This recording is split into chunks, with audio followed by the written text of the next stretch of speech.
আর্জেন্টাইনদের হার মূলত বিশ্বকাপে মিশরের সাথে যে ম্যাচটি অনুষ্ঠিত হয়েছিল সেই ম্যাচেই নিশ্চিত হয়ে গেছিল।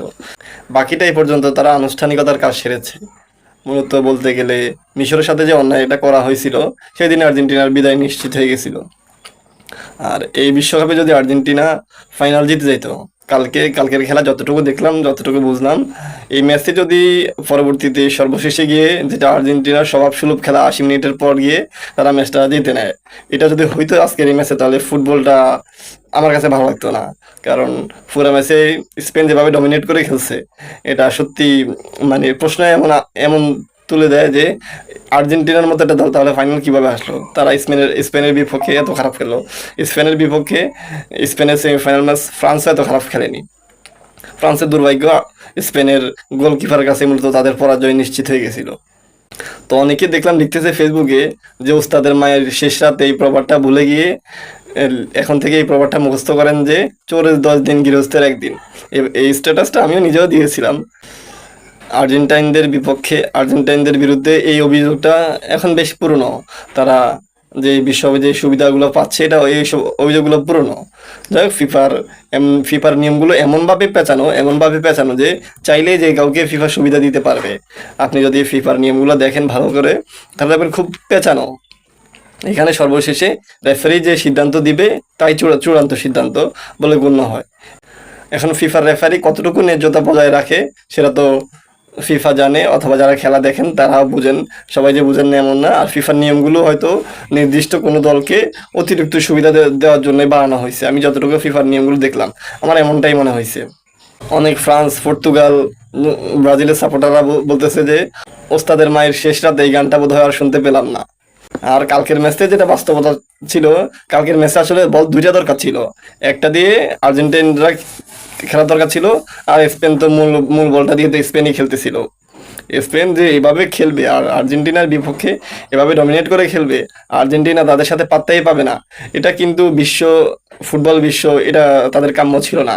কোনো জমজমাট ফাইনাল হয় নাই, তবে হ্যাঁ সর্বশেষে লাস্ট 10 মিনিট ওই আর্জেন্টিনার স্বভাবসুলভ খেলা 10 মিনিট তারা যথেষ্ট চেষ্টা করেছিল একটা গোলের জন্য পাওয়ার জন্য, পায় নাই। এর আগে যে তৃতীয় স্থান নির্ধারণী যে ম্যাচটা ছিল, ওই ম্যাচটা সবার কাছে আনুষ্ঠানিকতা ছিল, কিন্তু ওই ম্যাচটা যে এভাবে হবে, ইংল্যান্ড 6 গোল দিবে, ফ্রান্স 4 গোল দিবে, এর মধ্যে আবার এমবাপে 2 গোল দিয়ে দিবে। তো এই ম্যাচটা শুরু হওয়ার আগে সবার ফোকাস ছিল যে মেসি অন্তত 2টা গোল করতে হবে, 2টা গোল করলে গোল্ডেন বুটটা তার হবে। কিন্তু শেষ পর্যন্ত হাফ টাইমের পরে আর্জেন্টিনা যে এই খেলাটা জিতবে বা আর্জেন্টিনা ভালো খেলবে, এটাই তাদের কাম্য ছিল। মেসি যে 2টা গোল দিবে এটা কারো কাম্য ছিল বলে আমার মনে হয় না।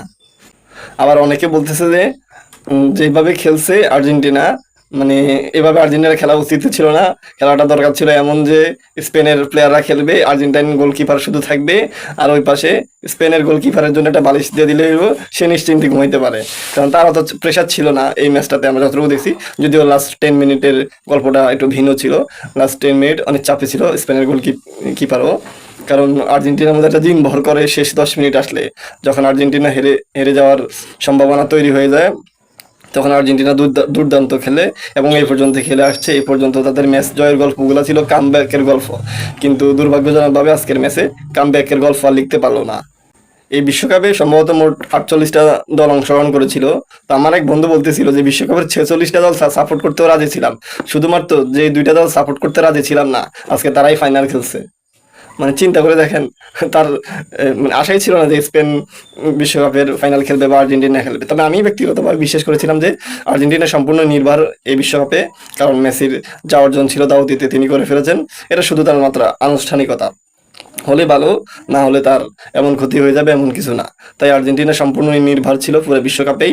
যদিও ফাইনাল ম্যাচ তো ফাইনালি, এখানে কেউ কাউকে ছাড় দিতে চাইবে না। অবশ্যই আর্জেন্টিনা চেয়েছিল তাদের 4র্থ বিশ্বকাপ নেওয়ার জন্য, কিন্তু দুর্ভাগ্যজনকভাবে স্পেনের বর্তমান যে ফুটবল মানে অভাবনীয়। স্পেন যেভাবে খেলবে এই বিশ্বকাপের একদিন শুরু হওয়ার একদিন আগেও কেউ ভাবতে পারছিল কিনা আমি জানি না যে স্পেন ফাইনাল খেলবে এবং অ্যাট দ্য লাস্ট স্পেন বিশ্বকাপ জয় করবে।